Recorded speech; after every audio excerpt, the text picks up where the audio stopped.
Greetings, good morning, good day, good evening. Welcome to it is a nail freedom and flow practice session. There's more to it than that today. I'm exploring something new, the sage and the saboteur. So in our authentic generative inquiry and embodied awareness practice that nail freedom and flow is, where our tool is this nail part, as you see in the acronym. And I will explain that shortly when I take you through the slides. The main thing is that we have these saboteurs. The head honcho is the judge. That is the predominant type. That's when we go into a measuring mind, where we want to measure everything as good, bad, good, evil, right, wrong, but not in a sense of doing the next right thing that adds value, but pointing moral fingers and making somebody bad. So saying they are their thought, they are their behavior, they are their emotions. So more executioner type, right? You could even call your judge the executioner or punisher, and all the negative emotions that come with that. So that is how you know also that you are a judge, because you're feeling a certain type of anger, shame, guilt, certain types of these that are self-destructive rather than generative. And then there are 9 categories or 9 different ways we manifest this judge. And some of us, most of us, have one head or one chief saboteur. And then we have the others in different extents and some almost non existent. Maybe in very stressful situations they might come up, or when if several of the others are activated. So with the sage, we're bringing inquiry, because inquiry is to tap into that sage, and the N is the notice, so the awareness, the skill of awareness, of paying attention, of focusing and connecting with our visceral experience. So that's the embodied awareness, and get receiving this feedback. So just being aware, noticing and noting the judge, and then which type of judge is also, it's doing this, you're in a position not of defensiveness but more curiosity, and you're in charge in a healthy way rather than being controlled by the judge. As soon as you see it, it's like shining a light and then the fog lifting, right? Or parting a veil or a curtain. So, this is the work we're doing today.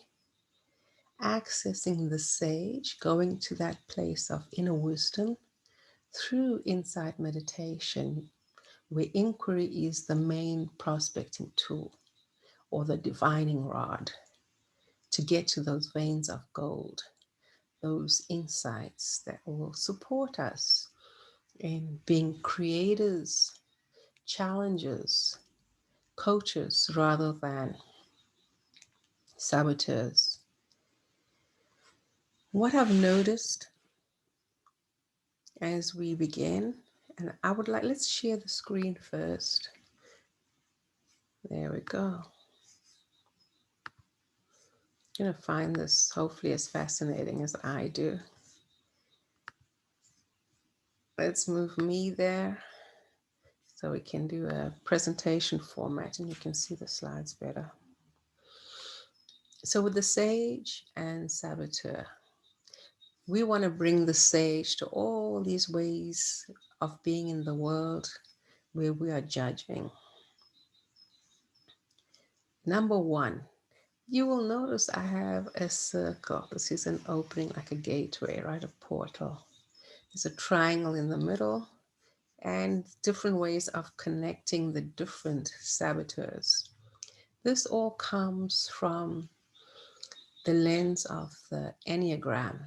The Enneagram is where the saboteurs were observed through self-inquiry and anecdotal evidence, experiential inquiry or research. And it was identified that the saboteur has 9 types of manifestation. And then there's different assessment tests to see where you fall that assess the kind of behavior, thinking, relating, and the way of being or not being with feelings. And then the extent also to which we go into anger or shame or guilt, and the extent to which we engage the head or the feelings, the heart or the hands, where we more action oriented or more hands on, trying assert. It's the way of being where it's less heady, less feeling. So whatever you want to call that third category. So using the positive intelligence approach, when I looked at it and I saw the 9 categories of saboteur, I immediately recognized them as corresponding with the Enneagram. And after taking the test, when I revisited again the section, I noticed that they were also presented in exactly the same numbering as the Enneagram, which means that in the Enneagram, I'm mainly a number 3, which is a performer and an achiever. And in the positive intelligence, it is a number 3. They don't call it by the number, but it was third in order of the 9, and they call it a hyperachiever. So this is what I've done. You can change these words to any that represents the behaviors and ways of feeling and showing up in the world that you will recognize in the description and under the characteristics. So you can put any names here, but we're all talking about more or less the same thing. And this is what we're seeing here. So a quick run through. 1 is perfectionist or stickler in the PQ system. The helper or the pleaser. Performer, hyperachiever is 3. 4 is victim. 5 is hyper rational. So you can see there we're going into head.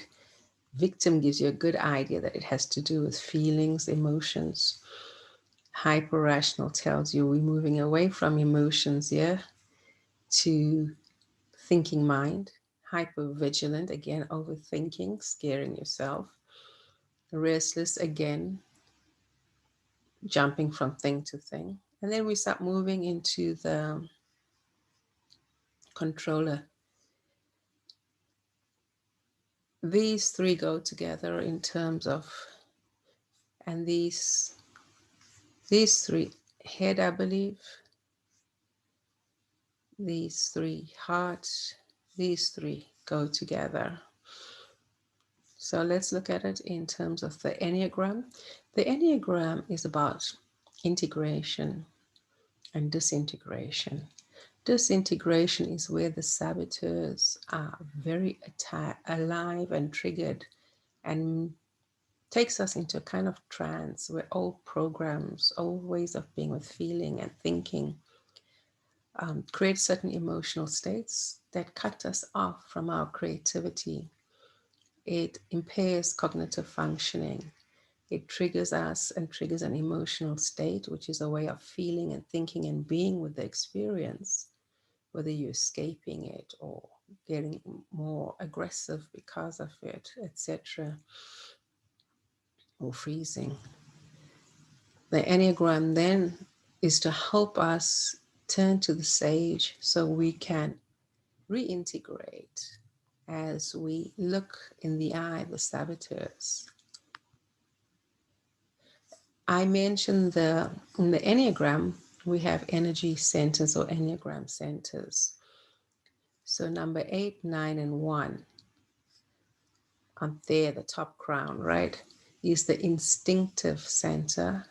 You can, where it's really the survival instinct really takes over, and it's about self-preservation. The feeling center, here the emotions have a strong part in your reactivity style. And then the thinking center, that it's the thoughts that make your choices, but it's not the introspection or the inquiry that the sage brings, or the thinking that the sage brings, the creative thinking, right? It's a different kind of thinking. It's the thinking done by through reactions, reactivity. So the measuring mind. I call all of these as falling under the way the measuring mind works, or the measuring state of mind. The two, nail, freedom, and flow. Nail, so as a creativity and creative change coach and the founder of Creative Change Coaching, one of the hats I wear is of nonfiction writer. And this embraces the coach that I am, meaning that I design tools and practices and create courses that, and then get these published for therapists to use and coaches with their clients. And I like to present it in a way where clients reading the book can access the practices for themselves and self-coach. So nail freedom then helps you pause when you see the red flags, the saboteurs showing their heads, and you feel like you are spiraling down. You are in this downward spiral where, yeah, whatever is characteristic of you, you recognize in the way you are thinking, feeling, not feeling, numbing, etc. So when I am particularly controlling or restless or over helping, so all of these are red flags. And that's why we learn about the saboteurs. We want to learn to recognize it so we can notice and name. Awareness is the main liberator. And in the book on positive intelligence, you will notice that he focuses on the notice and name. And often that is enough, that this awareness of the saboteur just shines the light and takes you out of reactivity and brings you into the present, where you are better able to make a choice in the moment rather than patterns of choosing from reactivity making your choice for you. So we're choosing freedom and we're choosing love. And that's the other thing, the attitude we want to bring to this work. So notice and name. And for example, notice how you feel when you're spiraling down. You're going to name your feelings without judgment. So we do not want to activate that judge, because our work here is bringing the sage as the antidote to the saboteur. The saboteur is the judger. You don't need to plunge into the hardest feelings, neither do you need to avoid them completely. And then with accept and allow, you accept yourself first. Inquiry. We start looking towards what would be a loving choice, what would my greatest possible self choose right now. We want to step into that sage and to all the positive sides of all those saboteurs. They each have and are hiding a power manifestation that can be manifested. And it's those powers where we let go or overcome or surpass those saboteurs simply by spotting them. The sighting is often enough to liberate you. This is all about liberation. And once liberated, the inquiry is, what is that strength that you want to reclaim? What is that greatness you want to express? that creative power. And this, you can see, is how you're reintegrating as you recognize your resources and resourcefulness, your true self. And then the liberation, we want to pivot toward our growth. So in the direction of growth, of curiosity, interest, creativity, freedom, where we have a greater sense of well-being.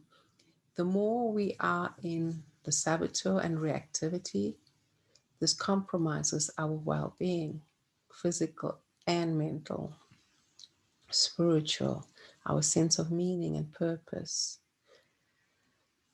To pivoting towards the growth rather than disintegration.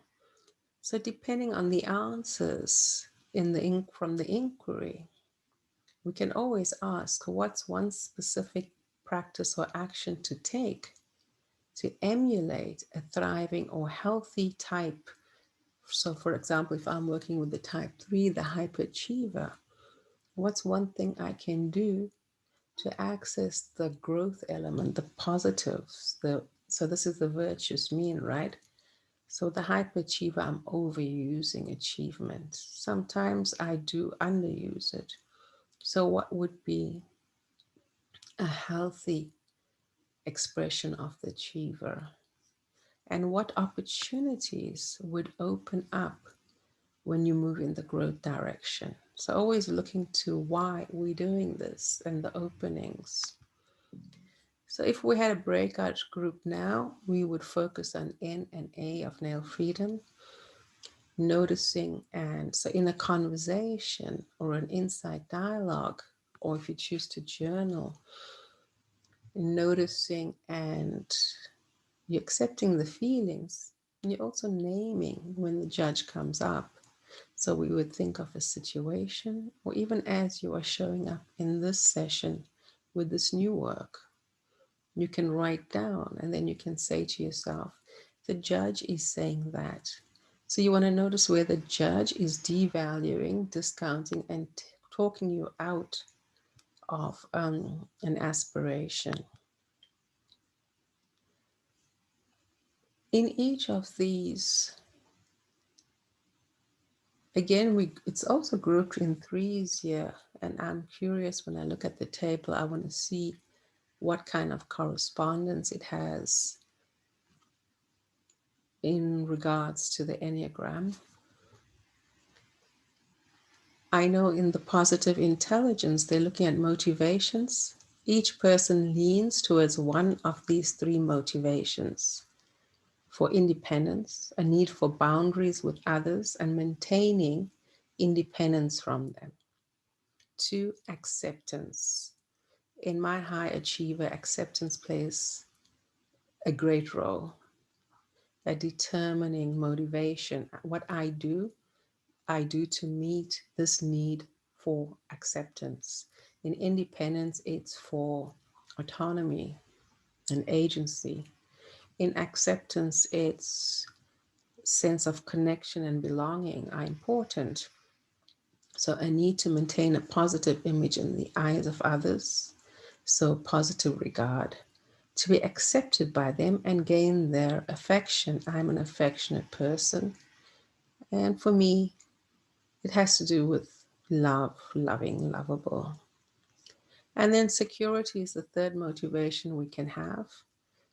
And you can see this in people's needs for certainty, for guarantees.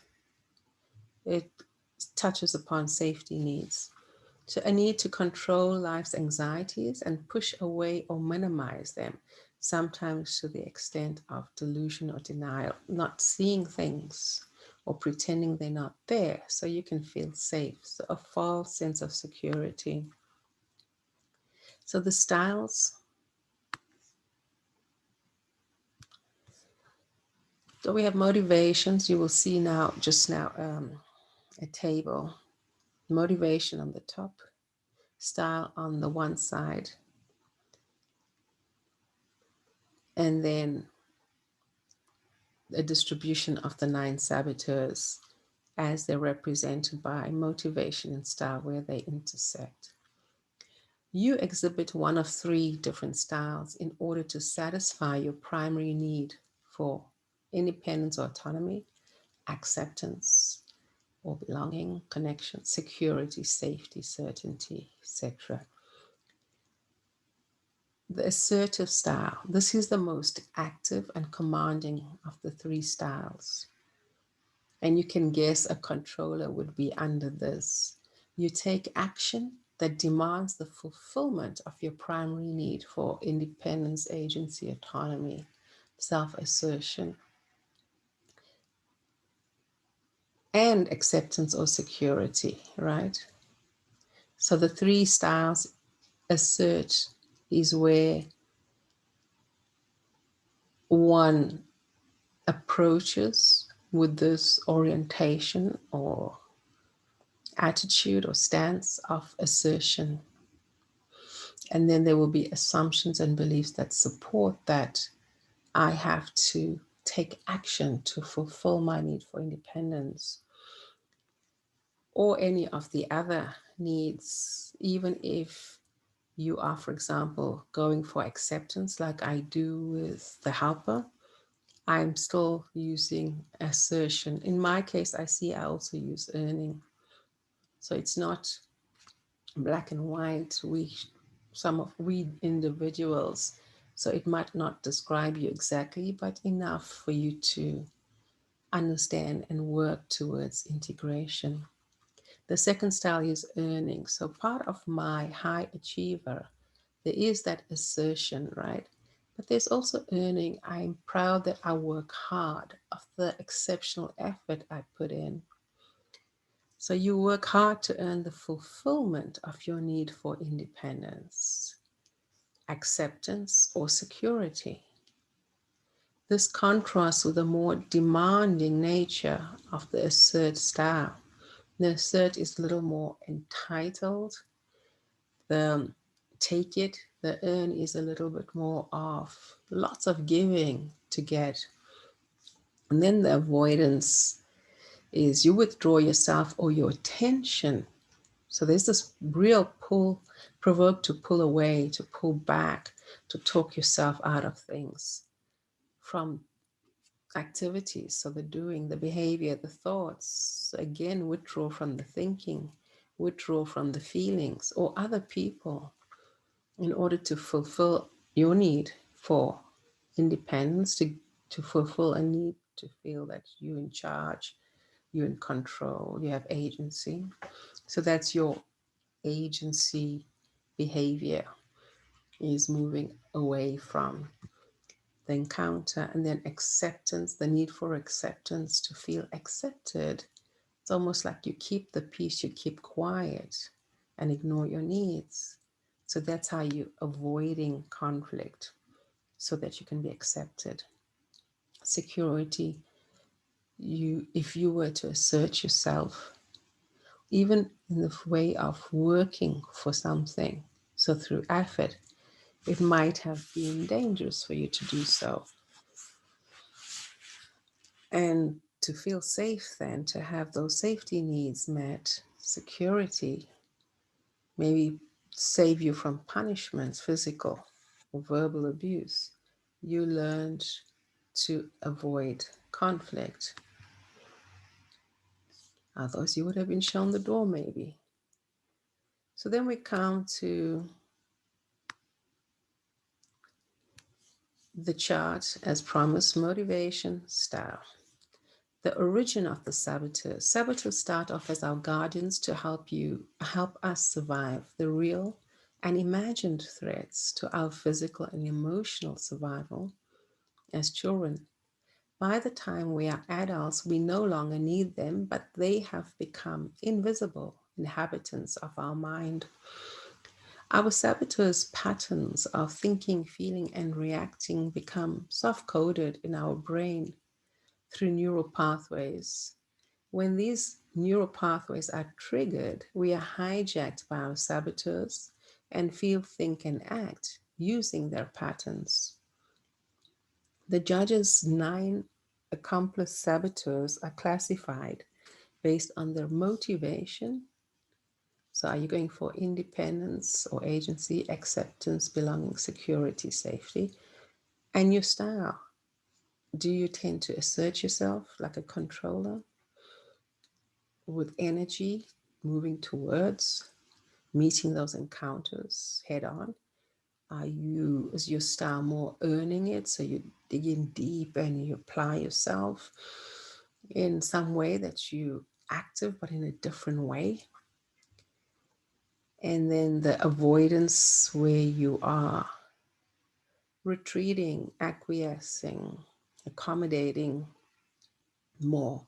There is accommodation also in the earning, but here you have this active avoidance, as you see in a victim, for example, or someone who is conflict averse, or they think too much as a way to avoid. But the thinking is analysis paralysis.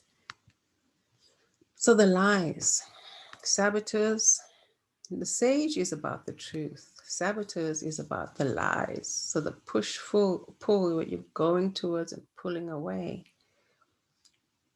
Your saboteurs claim they are good for you. For example, your judge tells you that its constant badgering over your mistakes and shortcomings cause you to improve and achieve. So you know one without them. It's true that your saboteurs have successfully pushed you to improve and succeed through fear, so sticks and even carrots, anxiety, blame, shame, guilt. So negative reinforcement. However, research shows that you would succeed even more if you were pulled by your inherent positive feelings of curiosity, compassion, creativity, love for yourself and others, and love for contribution and self-expression. So these are all needs. So positive reinforcement, PEA, positive emotional activation. And you would be far happier and less stressed. So it would support your well-being. So let's look at the judge again, which is the head honcho. The judge finds fault with self, with others, with circumstances. Everything is wrong with everything. It causes much of our disappointment because it measures and nothing measures up. It causes our anger, our regrets, our guilt, our shame, and our anxiety. It activates the accomplice, saboteur. So it's one of the 9 accomplices. And the characteristics of a judge in oneself, it badgers the self for past mistakes or current shortcomings. It expects you to know things you have no way of knowing. And the characteristics in relation to others, it focuses on what is wrong with others rather than appreciation. So appreciation would be the antidote. It gets into inferior, superior comparisons. So you see this dualistic thinking. If you're not in, you're out, and the narcissistic way of being. Then with circumstances, it insists a circumstance or outcome is bad rather than see it as a gift and opportunity. So more to see things as burdens than blessings, obstacles than opportunities.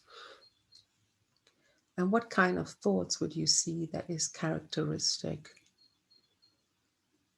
in their self-talk is, what's wrong with me? And you can see the shame and guilt that can come from there, or the self-anger. What is wrong with you? So when we're pointing it out, and then when we're pointing it at the world, what is wrong with my circumstance or this outcome? So that you see the active resistance to everything, to self, others, and circumstance. The feelings, all, you see the word all, guilt, shame, regret, disappointment is from the judge. Much of anger and anxiety is instigated by the judge and the accomplice that goes with. So what are the lies or the justification? What the judge tells you about why he, she, it is indispensable and necessary to you. What they say is their role of protection to meet your needs. Without me pushing you, you will get lazy and complacent. Without me punishing you for mistakes, you will not learn from them and you will repeat them. Without me scaring you about bad future outcomes, you will not work hard to prevent them.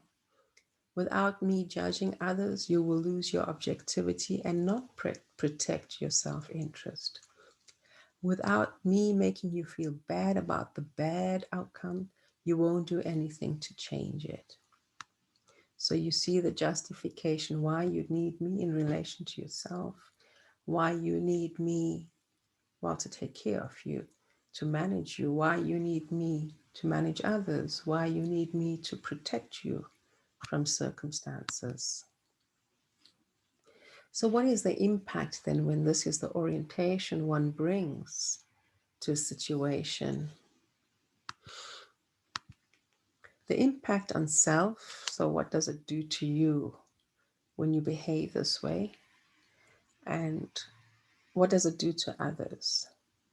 So, judge is the master saboteur and the original cause of much of our anxiety, our distress, and our suffering. It also is the cause of much of relationship conflicts. When we enter relationships finding everything wrong with people and we're highly reactive, you can imagine, of course, the difficulties it will cause in relationships. Original survival function. So when you were small, how did this come together to protect you? What function did it serve? What needs did it take care of? That now that you're an adult, it's getting in the way, it's misplaced. So a bias, so a cognitive bias towards noticing, but what you are noticing. Exaggerating, so we catastrophize and reacting to the negative is a central survivor strategy. It reduces our chances of being surprised and harmed by unanticipated dangers to our physical and emotional survival. Because of this key function, the judge is the universal saboteur shared by all, regardless of circumstances of our upbringing. Yeah, my scores very high in hyperachiever, almost 7. In pleaser, it's over 5.5. So that's the helper function for acceptance. So you see the very active and then the restless, hypervigilant, and avoider. I got 5 on for each of those. The restless is multitasking, needing that stimulation, managing boredom, but sometimes in a way where one is scattered or too over busy, overworking. So you can see how it ties in there with the achiever. The hyper vigilant, always looking out for danger, the other shoe to drop, that the fear of failure can go there, or what is going to get in the way, right? And then the avoider is avoiding conflict to keep the peace so that I can have some safety in life. Or if some task is scary, especially for most of us, it's tax relating, so you can compartmentalize that and hyperachieve in most areas, but with certain things like avoiding conflict in a close relationship where there might even be real danger. To the extent to which you do no contact, but the extent to which you behave in a way that doesn't serve you. So when you do no contact from an informed place, you are taking charge in a healthy way and that protects you rightfully. So that's healthy. The sage can inform you how to do no contact or wise contact. So it's the avoidance we're talking about is where you avoid, and the avoiding, like avoiding to see something, is what is causing problems and suffering. Victim, I'm quite low, controller, equally low, and then hardly stickler, You can see in my art that I'm pretty expressive, free, wild at art. And then hyper rational. No, I have my sage tools, my inquiry, and that helps me be present and bring an embodied awareness rather than things and talk myself out of things that come from overthinking. Let's get to the sage. The sage pulls you into action through compassion, curiosity, creativity, joy of self expression, a desire to contribute and create meaning, and the excitement of action. So these are the things we want to tap into as antidotes: compassion, self compassion, curiosity. So that's the open mind. Creativity, I can make something new of this. So that's appreciation. Joy of self. So we not suppressing self, but we're expressing. And then contribution. I want to relate to you as co creator and I make my meaning. So things don't have an inherent meaning. And then some excitement or enthusiasm in agency. So these are excerpted from Chamine Shirzad, that's the author, and his book is Positive Intelligence. Subtitle: Why Only 20% of Teams and Individuals Achieve Their True Potential and How You Can Achieve Yours. So you have the stickler, you have the pleaser. I would like to focus on the hyperachiever, number 3, just a quick one on me. The description: dependent on constant performance and achievement for self-respect and self-validation. Highly focused, so to see myself as worthy or worthy of respect, I do when activated or stressed, or mostly it's a mode that I need to work out how to balance. It's about performing, achieving.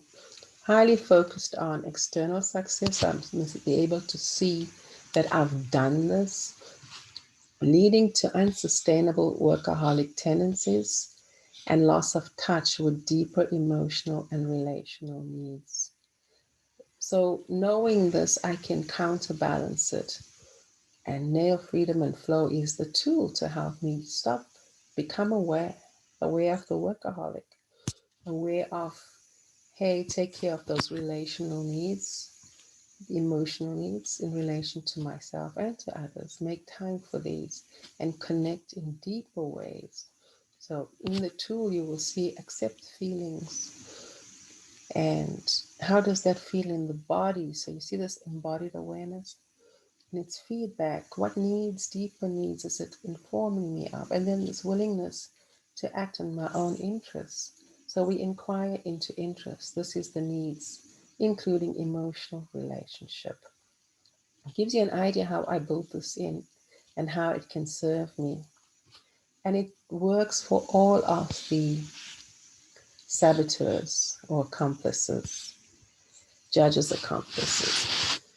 The characteristics of an hyperachiever: competitive, image and status conscious in terms of grades, etc. Good at covering up insecurities and showing a positive image. Adapt personality to fit with what would be most impressive to the other. It's goal oriented, performance goals more than process, maybe. Workaholic streak, so once on a roll, does not want to stop. And more into perfecting a public image than introspection. And that's why I have this tool now to strengthen introspection and always bring introspection to the table. And this will change, this will support the PQ, right? The positive intelligence. So it is a positive intelligence tool. And a characteristic is self promoting in a certain way. And with me, that was not so much, it was a skill I had to learn in a healthy way because of the interaction with avoider and the pleaser and the victim. I was very low on self promotion because I denied I had needs or feelings or that my goals mattered. It's very much, I was able to compartmentalize as well. And it can keep people at safe distance. That is true. I was always proud of being a hermit and not needing others, even as others needed me, and never asking for help. So you see, the helper does come in a lot for me. Some of the thoughts, I must be best at what I do. Well, I think these thoughts, and I'm seeing in a more healthy way, that I value excellence, which is different from being better than everyone else. If I can't be outstanding, I won't bother. And again, it's not about comparison or social comparison. I'm learning healthier ways that if I'm going to do it, I'm going to do it well. It's more a vow. So I will be invested, not scattered, and must be efficient and effective. For me, I see that as healthy. Emotions get in the way of performance. So I'm learning to be with emotions, and that resisting them does not help anyway. So I'm finding a healthier way to work with that.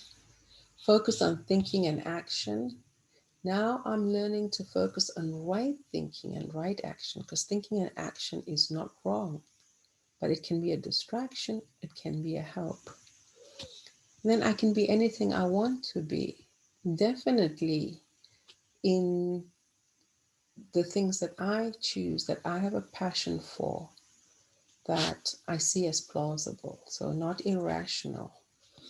You are worthy as long as you are successful and others think well of you. I'm working with that my worthiness, my definition of success, I have redefined it. And it's more self referenced and less superficial. Feelings. I don't like dwelling on feelings for too long. I'm learning healthier ways to be with feelings and unhealthy ways to think about feelings as distracting from achieving my goals. You can see that these are like assumptions we make. So they are no longer that. I see it as energy and I can harness it. Sometimes I feel empty and depressed inside, but don't linger there. Important for me to feel successful. It's true, I like to, but now I've redefined success. So it's still important to feel successful, but it's more in the term of pride and fulfillment, of making creative choices. That's what it's all about. I feel worthy mostly when I'm successful. Now I feel worthy in terms of successful being character, valor. Could have fear of intimacy and vulnerability. Because connection has been important and I have been such a pleaser and avoider of conflict, I have thrown myself in, but it is true that to share what you need and stand up for it is vulnerability, and it's a certain kind of intimacy. So I'm learning to do that. That I used to suppress that, thinking it gives this intimacy. It does, but that's not completely true intimacy. And then closeness with others would allow them to see that I'm not as perfect as the image I portray. And I'm learning to work with that. And now I have learned to say that I'm finding this difficult, or this feeling is difficult, or I see that I'm going to make a mess or mistake here, and I'm okay with it.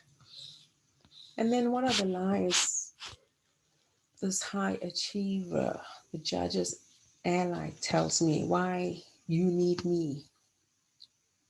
The high achiever, as saboteur, tells me life is about achieving and producing results. Portraying a good image helps you achieve results, or helps me. So you over-identify and you think I am the high achiever. Feelings are just a distraction and don't help anything. So this is how we justify not changing. The impact on others. How does it impact on others to be a high achiever, and on myself? So these are the things. Peace and happiness is fleeting and short-lived in brief celebrations of achievement. So I'm learning to really pause to celebrate with a victory pump or a victory sign or booyah. This calls for a celebration. And I'm learning, I've got tools to expand and enrich the celebration and tell my how I made it story, even if it's only in my journal. So really pause to take it in. Self-acceptance is continuously conditioned on the next success. Lose touch with deeper feelings, deeper self, ability to connect deeply with others. Others might be pulled into the performance vortex of the hyperachiever and become similarly lopsided in their focus on external achievement. And even I've seen that, and some of them even lie or they try to give the impression that they also high achievers. Original survival function. So why did I learn this behavior as a kid? For the hyperachiever, self-validation, self-acceptance, and self-love are all conditional, conditioned on continual performance. This is often the result of either conditional or altogether absent validation from parental figures.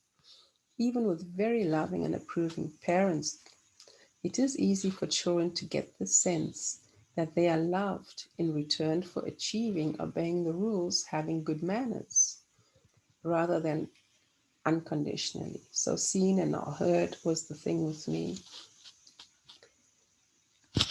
Yeah, and in my family. So not only regards my parents, but it was the entire culture. And obviously, even at school, you just follow the rules. And obviously, growing up in apartheid South Africa.